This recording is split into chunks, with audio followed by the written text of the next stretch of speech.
Hey guys, Chaz here with your digital mindset once again. I thought I'd take a moment today. This might be a two-part series depending on how long this video starts taking. But I'd like to take a moment to talk about the background of your digital mindset and actually what the foundation of your digital mindset is. First, obviously, the digital part is the digital landscape, is navigating the digital world, which is the world we live in. If you want to be successful, it's not going to hurt to be knowledgeable and astute in the digital landscape. Okay, but the most important part of your digital mindset is the mindset. Yeah, the mindset is everything. Just a little background on me. I have a master's degree in psychology, and that is not to brag about it. It's just to give you some understanding of my interest in the human mind, the human psyche, what motivates us, what inspires us, what holds us back. The mindset is crucial, and getting the mindset framed properly in the very beginning of your day. And it really starts the night before, is getting a plan of attack for the next day, is knowing what you want to get accomplished the next day. So making a plan, a journal would not be a bad idea to get a journal started. I know I do. It also helps you with, marking things off and keeping a tally of getting things accomplished. But, starting the evening with, ending the day with what am I going to get done the next day? And then here we go on the tough stuff, and that's getting up early. And I don't mean getting up at 6 o'clock. That's not early. If you get up at 7, then yeah, sure, it's 6 o'clock earlier. But I'm talking about more along the lines of 4 o'clock or 5 o'clock, whatever if you say, oh, that's crazy, I can't do that. Well, whatever your normal time is right now, try to move it back an hour. I know I get up at 4 o'clock, and if you think about it, when you get up early in the morning, that's when you have the greatest peace. Yes, we all wake up groggy and, don't have our wits about us for a little bit. But soon enough, once you get your feet on the floor, start getting yourself moving, then you start getting clarity of thought. And it's really important, when you get up early in the morning for me, this is what I do. Don't turn on the TV. TV doesn't come on all day long. I don't care where you are, whether it's home, office, wherever. No TV. That's for me. No radio, no anything unless it's going to be motivational. For me, it's like Tom Bilyeu, Impact Theory, Mel Robbins, Ed Milet.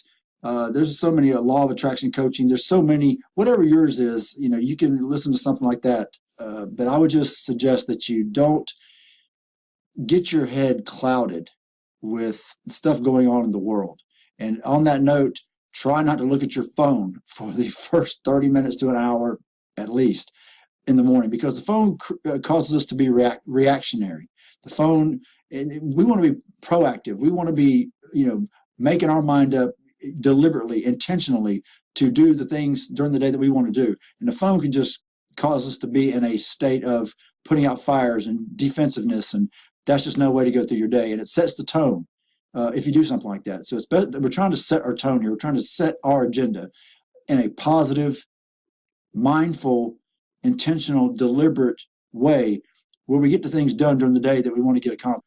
Again, from a psychological point of view, from my knowledge and research on the human mind and all the successful entrepreneurs out there, or even, I don't care if you want to be a successful parent, these things all apply. I don't care if you want to be a successful parent, a successful spouse, especially business owner. It applies to all these different facets of our lives. Whatever you want to be successful at, these things will apply.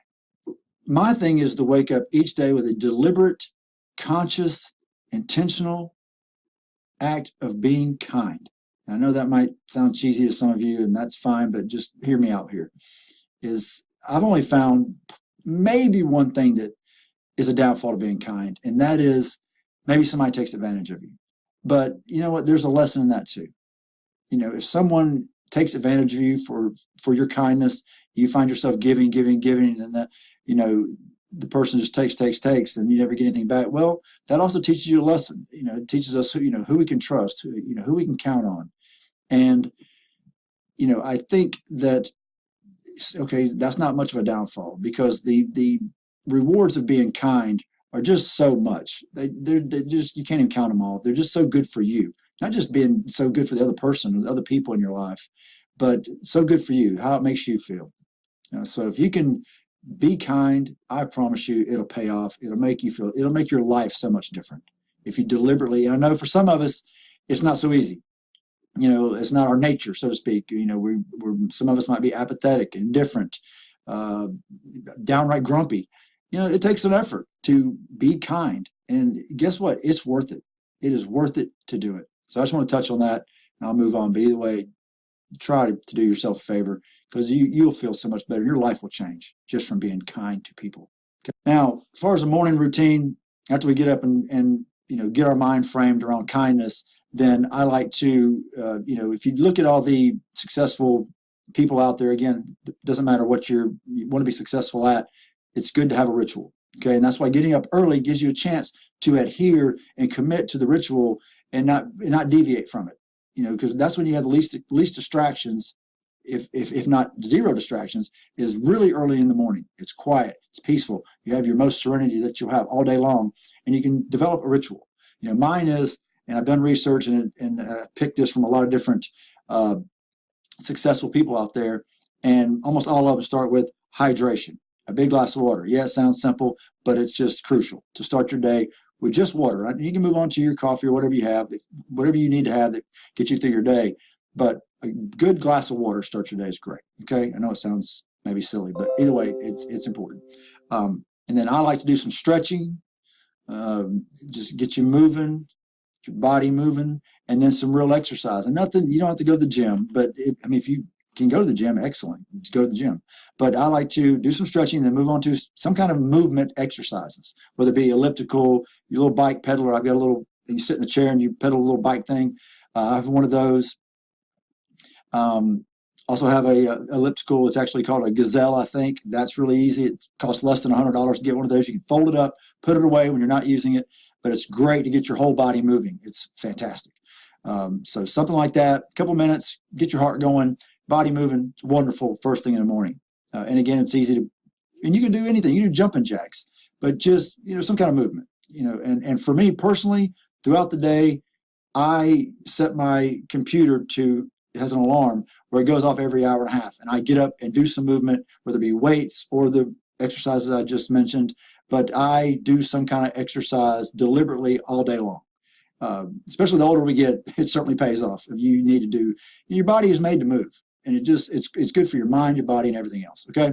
So again, hydration, stretching, some form of exercise, and I know this is going to sound, some of you like, I can't do this, but meditation. And I used to think it was cheesy and it was not for me, but I'm telling you, it's powerful. It is unbelievably powerful meditation. You can go on YouTube and you can find a little 10-minute video that you can just listen to. It's coach you through it, or just be sounds or whatever works for you. But to get yourself present, to get yourself mindful, to get grounded, and again, get focused. It just starts your day so well. If you can't do it first thing in the morning, for some reason you can't get up early like I'm talking about, you can schedule it for any time. It only takes 10 minutes or even 5 minutes. You can do 2 minutes. But either way, you can find a meditation and you'll get practice at it to where you can do it in your car. You can do it at, if you can do it in the bathroom, wherever. But you can, I don't know if you can do it in the bathroom. Either way, you can do meditation almost anywhere. Okay. Once you get good at it, it's no problem. Okay, guys, that just about does it for part one of the two-part series. You can expect the second installment on Thursday evening around 6:30. Don't forget to comment, subscribe, and check the notifications so you get alerted when the new videos come out. Chaz here with yourdigitalmindset.com, and I'll see you on the inside. Thanks a lot.